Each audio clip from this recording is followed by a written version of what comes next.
Things are getting scary for the Dallas Mavericks. Anthony Davis' injury, will he come back? Klay Thompson, will he ever return to form? We'll tell you today's Locked On Mavs. Cooper Flagg, and you're listening to Locked On Mavs. Zone 5. Explain yourself. All these changes, I still got my dog Dwight Powell. You are Locked On Mavs. Great, your daily Dallas Mavericks podcast. Part of the Locked On Podcast Network. Still can't leave you. Your team every day. I'm going to get a city like back. And welcome. You're locked on to the Dallas Mavericks, your team every day. My name is Nick Angstadt, media member covering the Mavs for 10 years. Thanks for reading every day or making Locked On Mavs your first listen to Locked On Sports Podcast Network, the #1 sports podcast network out there. Today's episode is brought to you by FanDuel. Right now, new customers can bet just $5, and if your bet wins, you get $300 in bonus bets to use across the app. Head to FanDuel.com to get started. Joining me, as always, my co-host, media member covering the Mavs for 10 years, right alongside me, the Halloween homie, the One More Thing King. What you got for me, Isaac Harris? Ready for some trick-or-treating later on Friday night. A little trick, little treat. And, going out with the kids, see what candy we get. Love that. It's always fun. My son's going to be a Lego ninja. Nice. And my daughter is Elsa for the third time in a row. Just refuses Same costume? to... Wait, same costume? No, this year she's actually she better use the one she got from Disney this year. Yeah, right. Get another use out of that one. So That's right. Yeah, that stuff from Disney you like wear one time while you're there, and then you not never this wear it time. again. You never wear Put it it back on. Spent $45 on that. I wish 45. Today's episode, we're gonna talk about the things that are scaring the Dallas Mavericks or scaring Mavs fans right now.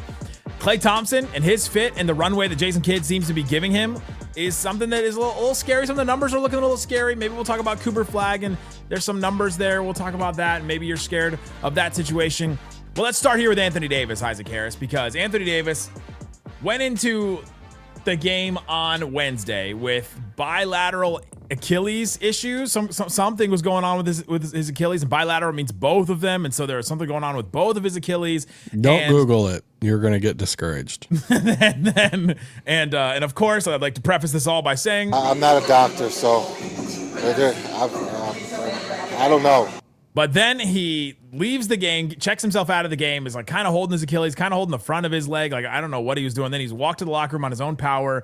The Mavs initially said that he was questionable, and then they decided that he was going to be out for the game. I was not surprised. Thought there's no way he's coming back in this game. I even texted the text line, listeners, and said, hey, there's no way he's coming back in this game. I think you said the same thing. And now he's out. And I did see that he did make the flight to Mexico City, which is the Mavs' next game on Saturday night. And so he is with them, and he did fly with the team. So that is notable. They have not put the injury report out as far as I've seen as we're recording this. And so we don't know his status yet. Jason Kidd said that he's fine and that he should be, we'll see what happens. Although Anthony Davis said he was fine after the Houston half last season, and he had the adductor strain, and then he missed like 20 games or something like that. And so why is this scaring the Dallas Mavericks, and should it scare the Dallas Mavericks fans? Oh, well, yeah, of course it should scare them. I mean, you've seen the history and stuff with AD and injuries. It's the #1 thing, talking point with him. It's not his talent. Up until the start of this year and some of the conditioning, or I guess over the past year or so, some people's talked about like his decision to put on more like muscle and stuff instead of going the leaner route. But still, people weren't like really questioning his like talent, conditioning, ability, all the stuff. It's always just been about the injury stuff. And so, of course, whenever you see him, it's just like you see him pop up on the injury report as even if it's just probable, and it's this bilateral stuff with his Achilles, and it's like on both sides. So it's like the first game after that, or the game that he's probable for, he checks out of the game and goes to the locker room and he's holding like one of his Achilles. So on a non-contact thing, it was like a jump shot. He was just like taking kind of a fadeaway jumper and landed, and then just walked over to the scores table. Yeah. So I think you're scared about like, hey, you don't want any like big injury to him or anything like that, which didn't look like it was anything like huge. But there's also the scary part too. Like, it's just like the uncertain lingering thing too of, he was probable because there's like soreness there, and then he like leaves the game. So does he need rest? Is he because everybody's going to flame them if he just comes out and plays in Mexico City and God forbid he gets hurt or something. And it's like, oh, he left the game and he was probable for soreness and he's still playing through this. Like what? So I think I'm just a little like, well, crap. Now what do we do? What we do is, I don't know. I mean, we just follow it as it goes, because what else are we supposed to do, right? What else are we supposed to look at and see? I think the thing that I said yesterday on the show is that it just showed what kind of like what a house of cards this Dallas Mavericks team is right now. That Anthony Davis is like the linchpin for this team being competitive, it seems like. And yes, they are missing their other two. Don't be discrediting Dwight Powell. Dwight Powell stepped in a big way. MVP chance. I mean, Dogs. I mean, just stepped up in a massive way for them. I mean, that Dennis drop about Dwight is even more important now. All these changes, and I still got my dog Dwight Powell. I still got, you know what I mean? I still, DP still in here. So I just, like, what up, bro? Like, he was excited. He was like, man, I've been waiting on this. I'm like, you and me both. Oh, we got the full drop there. Deserved. Just needed that full drop. But without Anthony Davis, without the other two centers, the team we already talked about has no identity with two of the centers healthy. And then now that they're out, it looks like Gafford also made the trip. I did not see Lively in photos. That doesn't mean he doesn't made the trip. He probably did. But it looks like they're all going to at least make the trip to Mexico City. So let's see what happens with them. But and we also saw the other two centers, Lively and Gafford, both at shoot around, like participating in shoot around, which I think is a positive thing. I saw a comment yesterday on the show that said we're tracking if our centers are playing in sneakers or not at shoot around. This is the state of the Dallas Mavericks right now. I'm like, yep, that's where we are. Because I was gonna say, was that you because I almost made fun of you about it. Was that you to send a text or something like, hey, they're out there in shoes? I did say that because Gafford had been in shoot around in slides for like the last. Like every single one. He'd been at every shoot around in slides, and he finally was in shoes. Gafford has Antas on today, so he is getting his own Antas. He did tell us that. Yeah. He told us that when we sat down and talked to him at Media Day. It probably helps the PEs if you play in them. Well, he was at shoot around, and he'd been in the slides before then. He practiced in them, reported by you. But anyway, this is scaring. This is scaring the Mavericks because Anthony Davis' injury situation is all of it. Like that's everything. That's all the caveats we said all offseason. We were very high on what this team could be and what when put all together and working well and all that. And so far, it does not look like that at all. Not looked anything like what we thought it could look like. And Anthony Davis, I think, has been part of that. And now he's potentially out or could be out for a long time. And you finally get to see the picture of like, all right. This is the story with Anthony Davis. And honestly, it goes back to why you don't trade for a guy like this, because it's an injury scare all the time. You just never know. He could play the next game. Like, I don't know, but you're always just kind of in a limbo. Yes. Yeah. I mean, I think anything with that is scary. I mean, it was just I don't want to stay positive right now. We're talking about scary things today. You know that, right? One of the things I'm scared of with this team is I'm scared that they're going to ride the ship down with no like big changes. Like I'm scared that we're going to hear the same talking point of like, hey, this is going to take time. Or injuries. They've been doing that for 3 or 4 years. It feels like. For just too long. And if I hear one more time that the other side, like the excuse is for the like, hey, the offense is bad tonight. Well, it starts on the defensive side. And we got to be better defensively. And it's like, all right, your defense sucked tonight. And it's a whole separate game. Well, it starts when we make shots. And on the offense side, it starts there. We've heard both of those so far this year, and we're 5 games in. We have. So we've literally heard both. If I hear one of those again, I might lose my Are you suggesting that Jason Kidd? I don't always tell you guys the truth. Is there a world that we're sitting here at Christmas and they're still not starting and running a point guard a lot because they're still trying to like force this thing to happen? That's what I'm scared about.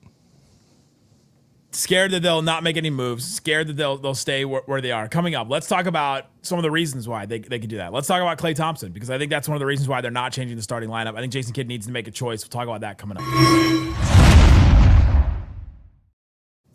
Today's episode of Locked On Mavs is brought to you by Robinhood.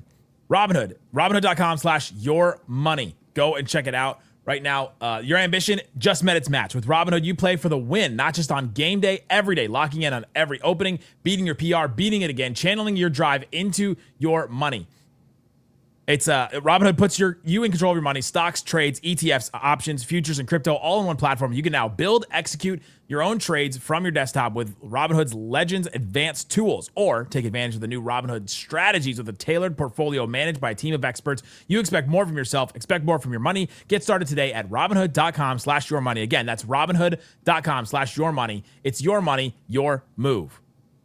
Also brought to you by DoorDash. DoorDash got this deal right now, and our friend Austin Reeves, who probably should have been in the trade to the Mavericks, went off for 50s. That means you can get 50% off on DoorDash with Dash Pass, plus the shot at the bag drop right now. You use that promo code NBA50. Dash Pass members get 50% off up to $10 the next day after a 50-point game with promo code. Terms apply. No purchase necessary. Ends April 13th. Open to U.S. residents 21 and older. Visit your DoorDashInYourBag.com. DoorDashInYourBag.com for full details. And so if any player drops 50, it doesn't have to be Austin Reeves. It could be anybody. Drops 50 points. Aaron Gordon did it. SGA did it earlier this year. You can get that deal. Larry Markkinen. Larry Markkinen for the Utah Jazz. Shout out to David Locke. You can go check that out. Again, it's DoorDashInYourBag.com for full details. DoorDash in your bag all season long. Shut it down! Let's go home! All these changes, and I still got my dog Dwight Powell. I still got. Had to do it one more time. Thanks for hanging out with us on Locked On Mavs, being part of the show, part of the Raccoon Squad, listening every day. We appreciate you for checking out the show. Raccoon Squad, what we call our listeners.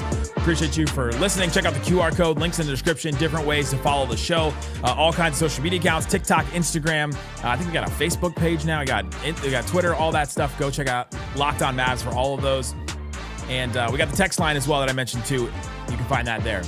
All right, we're talking about things that are scaring the Dallas Mavericks right now. And you've been sharing some numbers. I've been looking at some numbers about Klay Thompson, and those are pretty scary right now because I'm not sharing them publicly. They have so there are some numbers on Klay. There are some numbers on Klay Thompson. They're too scary to share to the public. The Mavs have just not been good when he plays, right? Like they just haven't been, and it's been that starting lineup. The Mavs have been starting slow. It feels like every post game show, Slightly and I get on here and we're like, well, the starting lineup started slow again, and then they put D'Lo in, and then all of a sudden, it picked up. And we're seeing that again. And I think Jason Kidd's got to make a choice here. And I know what he wants to do. I know what Jason Kidd is saying. I have to apologize that you felt that he should have played less. I think he's saying that he's apologizing. You think that Klay should play less, but he's going to give him a runway. What he said after the last game, after the Pacers game, he said, "Hey, he's a vet. We've got to get him going. He's got to, get his rhythm. He's got to get that under him." And I think he's just going to give him a runway because he trusts veterans. He always kind of has. He's always put them out there and be like, all right, they'll eventually figure it out.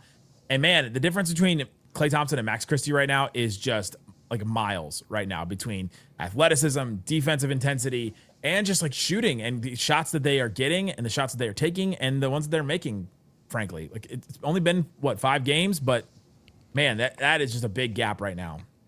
Yeah, that's the thing. It really sucks for the Klay part because you have Klay out there for the spacing and the shooting, and right now Max is giving you the spacing and shooting along with defense and athleticism.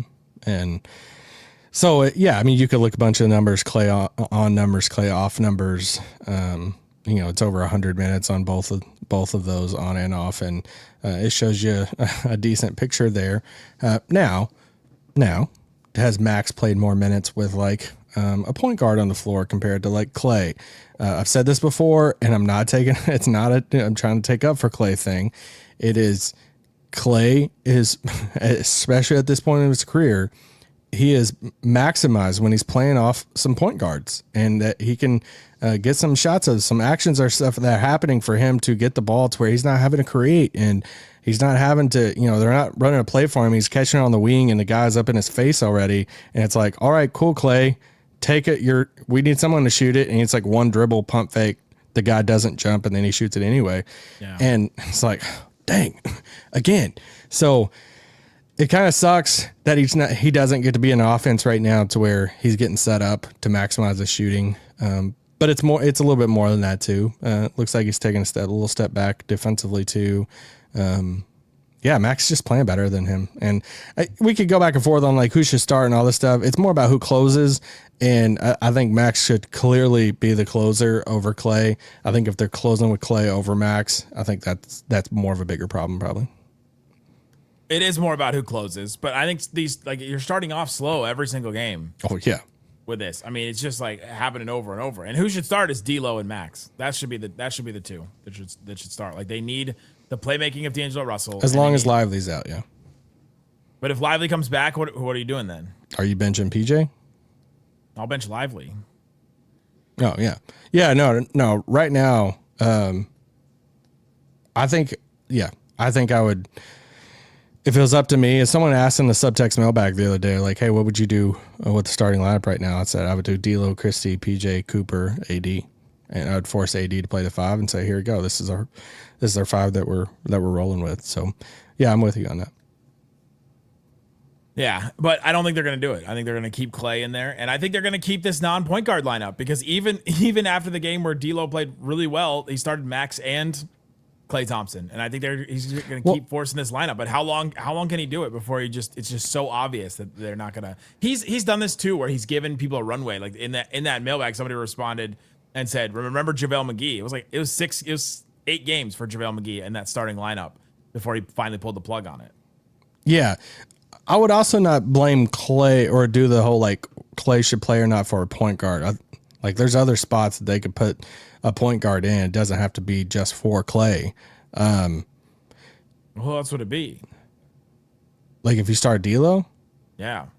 Like right now? I mean, you're saying it could be somebody else. I just don't know who you're putting down. You're not putting down AD, you're not putting down Flagg. PJ's playing too well right now. I mean, you could start him over Max if you really wanted to. Yeah, sure. But whatever. Dang, I was about to say something else about the team, and now I can't remember. That's scary. That means you're getting old.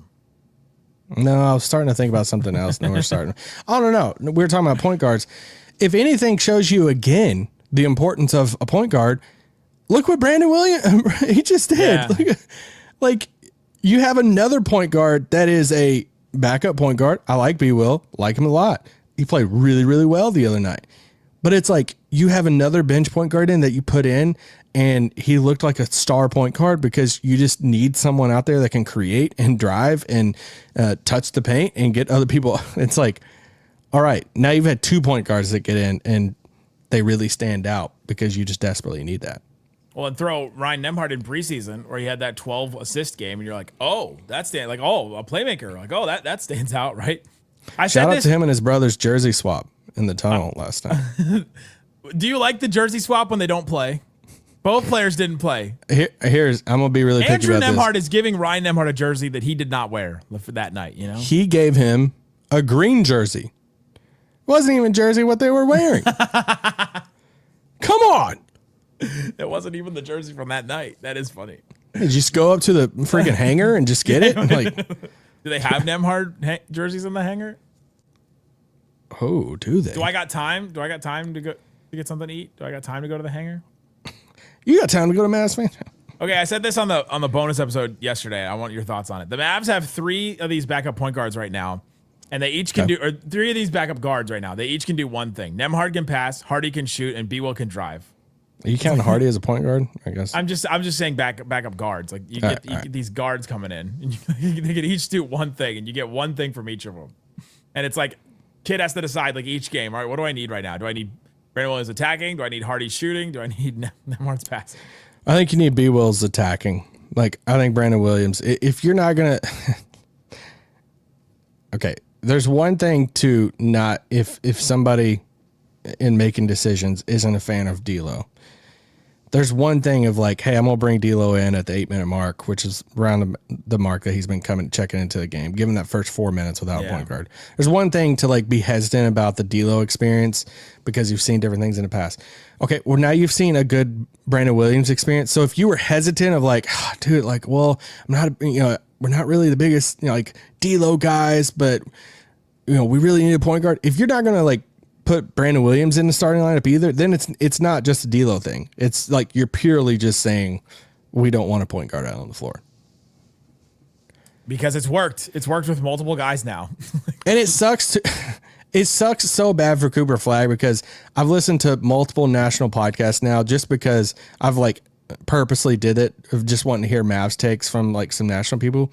And it's like they're all collectively having the same frustration as us of even like a guy like Sam Vecini, who, follow on Twitter and stuff, great Twitter follow about NBA and prospects and stuff. And he's tweeting about how frustrating it is that the Mavericks are trying to force this point guard thing on Cooper Flagg. And it's like, all right, cool. How long are we going to do this to the team and to Cooper? And he's not even being used as a point guard. Like PJ has run more pick and rolls than Flagg has. I don't know. Yeah. It's just a weird thing, and I do not get the fascination with doing this lineup still. Coming up, other things to be afraid about for the Dallas Mavericks right now. Dereck Lively, Mavs man. I'm not afraid of Mavs man anymore. I haven't seen him this year. I have. You have? I'll tell you why I'm not afraid of him coming up. Today's episode of Locked On Mavs brought to you by FanDuel Sportsbook. The NBA is back. There's no better place to get in on the action than FanDuel, the official sports betting partner of the NBA right now. Dallas Mavericks, their regular season wins over under 38.5 now. It was like 40.5 before the season, and it's gone down a couple of wins. I wonder why. But if you're real confident in the Mavs still, and you're still one of those people that is like, hey, they're coming back, I feel real confident this Mavs team is going to make this happen. They're going to make the playoffs or whatever. Take that over. And if you feel real confident about something like that, right now, if you're a new customer, you can put down $5. And if you win, you get $300 in bonus bets from your first $5 bet wins. You can go check that out and combine your live bets into a same game parlay for a shot at a bigger payout if you want to do that and ride the hot hand. So you can do all kinds of things with FanDuel. Again, if you're a new customer, put down $5 on something guaranteed, like something that you think is actually going to happen. And then you get $300 in bonus bets if that wins. So head to FanDuel.com to sign up right now and play your game with FanDuel, official sports betting partner of the NBA. Please gamble responsibly. Shut it down! Let's go home! All right, Isaac. Yeah, Terry. It's Halloween on Friday, and if you're listening to this on Friday, and we're talking about things that are scaring the Dallas Mavericks, things that are scaring Mavericks fans. This Dereck Lively thing, I'm a little bit afraid of the injury situation with Lively. It was a knee contusion. Now it's being listed as a knee sprain, and he's out again. And you know what actually stinks about it is that I'm looking at like some of these stats, and like he has the highest plus minus like on the team right now. He was the most impactful when he was on the team in terms of like the Mavericks outscoring the other team. And now they're going to be without him again. And the Mavs were supposed to have this great advantage. And I thought the Lively, Flagg, PJ Washington trio looked really, really good and fun together. And we're not going to see that as much. And I'm just afraid of the injury bug for Dereck Lively.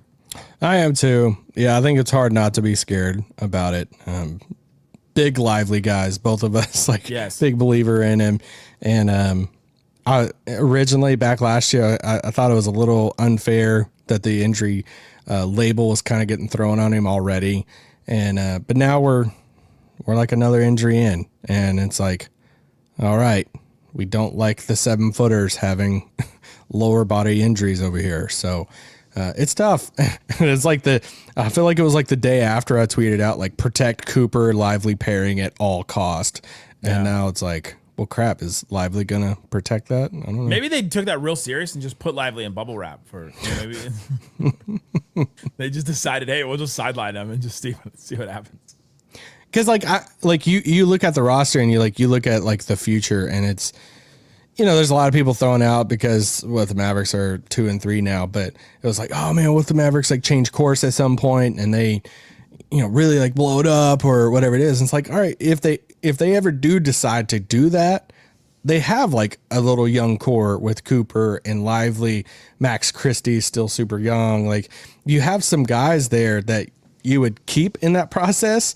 Yeah. And if Lively, it's just a bummer if Lively doesn't pan out because of injury stuff, or if this is like a common thing for him. And I mean, his contract stuff's going to be coming up soon too, in the next year or so for him and Dallas, and that'll be interesting.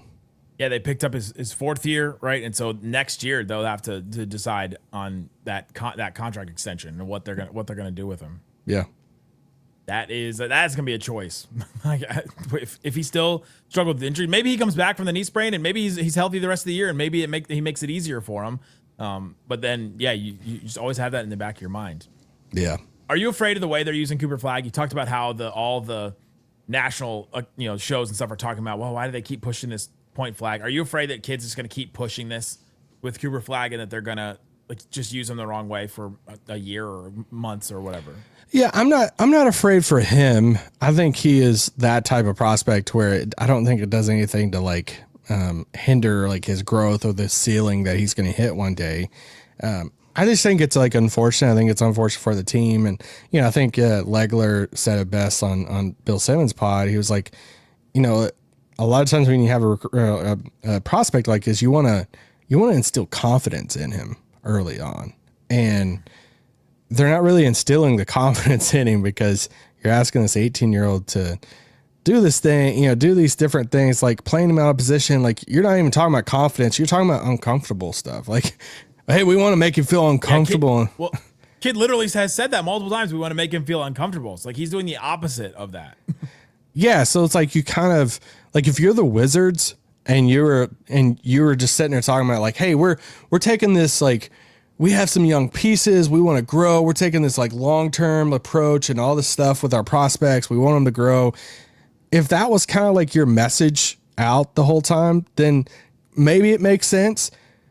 But your message is win now. Your message is so at the same you're at the same time you're trying to ride both of those, and that's just a weird. I think it's weirder and more difficult to ride the in between of the two timelines of that than it is for roster building and stuff. I think a lot of times people talk about timeline stuff and it's about roster building of oh, they're not going to get a win now player because they're going to get a young piece or whatever because they're on that timeline and not the current timeline and all that. Roster building is it's more about this is where the two timelines things gets really difficult of, are you really trying to win or are you just so. But are they trying to develop Flagg? I guess they're making him uncomfortable in a way, but it doesn't even seem like they're featuring him. It's not like I'm not seeing what the current trajectory of development and process is to get to where they want to go. That's what I don't think I'm seeing yet.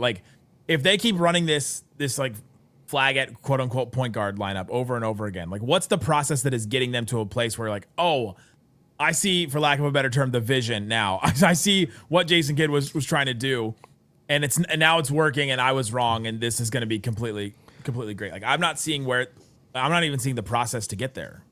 Well, yeah, I said this a little bit the other day when I did that one more thing on the offense, but they probably look at it and it's hey, we're running this flow Princeton Jay Triano offense, and it's we don't really need a firm point guard in this because it's so much movement, spacing, it's positionless. A lot of people brand that as that compared to a high isolation offense in which you have all these defined roles. So much of it is positionless, but in order to get those systems going and those motions going and the actions going, you got to have somebody that can bring the ball down the floor and a point guard who could set things up and get that motion and stuff going. And that's what I think they've underrated is, hey, we don't really need a point guard because we're going to run this type of offense. And it's yeah, you kind of do. You do kind of need a point guard to get that offense and stuff going. And I don't know. I mean, obviously I'm not a coach making millions of dollars. They are, but I think for me, it would have been more hey, let's instill confidence in Cooper and really maximize what he does well to start off his career. And then maybe year one or year two, then it's hey, we want him to feel uncomfortable right now. We want him to grow. We want to push him now. Or even in January, even 3 months from now, 2 months from now, I don't know. So that's my thing. It's I don't think it's the best thing for Cooper right now. And I don't think it's the best thing for the team right now, but they stay committed to it. And I don't know how Jason Kidd, who was a point guard his entire career and who one of the big things here in Dallas in the 2011 season was he went to Rick Carlisle and was hey, let me call, I'm going to call the play. Let me call the plays here on the court because it's so important to have a floor general and somebody that is here on the team calling the plays. He told Rick Carlisle that, the genius mastermind that he is. And it ended up working out. They won a title because of it. And how did that lesson not make it? Maybe he looks at D'Angelo Russell and just says, You're nothing like me, so we're just gonna run no point. We're just gonna run no point guard on this. My GM didn't give me a good enough point guard to run this, so we're just gonna run no point guard. That's what it feels like it is to me right now. Yeah, I mean, and it goes back to the disconnect between head coach and front office, and so which that's not a unique thing to Dallas. Like that has been a age old thing that's happened for so many years in different franchises and stuff. Of you got one person that's building the roster and envisioning a certain way. You got another person who's calling the shots during the game and is trying to win basketball games and make the best decisions then. And it's like, all right, well, who's gonna win out here? And when you lose, you got a lot of finger pointing, but when you win, everything's kind of fun. I'm gonna do a first here for us. Uh-oh. 2 more things. I'm not afraid of Mavs man anymore. He's not scaring me. You don't want to know why? I've said this a couple times, I think, on the show, but in case you haven't listened in a little while, Mavs man is part of the Raccoon Squad. Do you know this? Yeah. He is part of the Raccoon. He has told me. He told me through the mask. He told me. He shook my hand one time in one of the tunnels underneath, and it kind of scared me at first, but he let me know he's Raccoon Squad. So he is shorter than you think, though. So you're like, okay. I didn't think it was a giant. I didn't think it was Champ. Champ also Champ put his hand on my shoulder the other day. Didn't say anything, but if he was taller, I'd be like, maybe this is what Nerlens is doing now. I'll take horses talk. My last thing, something I'm afraid of. They have this new scoreboard celebration thing. They've been doing this where they put celebrations up on the scoreboard. They put a sea captain thing for Klay. They do all these things. The one for Anthony Davis is terrifying, and I cannot get it out of my head. On the big jumbotrons, on the sides of the baseline, ceiling walls, up in the way top, the big long video boards. They have this giant photo of Anthony Davis where it's not just his whole head, it's forehead to chin. So his face is huge on it. And his eyes are just rolling in his head back and forth and up and down and all over the place, and it is terrifying to me. I can't look at it. And they make the eyes go in different directions, how they shouldn't be able to go, and you're just it scares me. It scares me. I don't like it. You might need to stay inside on Friday. You might see other things. If that scares me.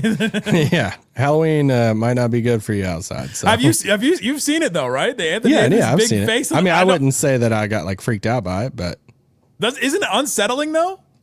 I mean, it was a little odd the first time I seen it, but I was I've seen a lot of odd things they've put up on that jumbotron. So. I've seen Dirk Nowitzki do the "What Does the Fox Say" song. That is yes, a lot of weird animated things. A lot of weird AI stuff. Yeah. But there's been some weird things on that board. A lot of weird halftime performers too. All right, there you go. There's some things that are scaring Mavs and Mavericks fans. Let us know in the comment section what is scaring you about the Dallas Mavericks right now. Check the QR code, links in the description. Go check out Isaac's bonus episode later today. Whatever feed you're listening or watching this on, you can go check that out. Guys, thanks so much for listening to Locked on Mavs. Peace out.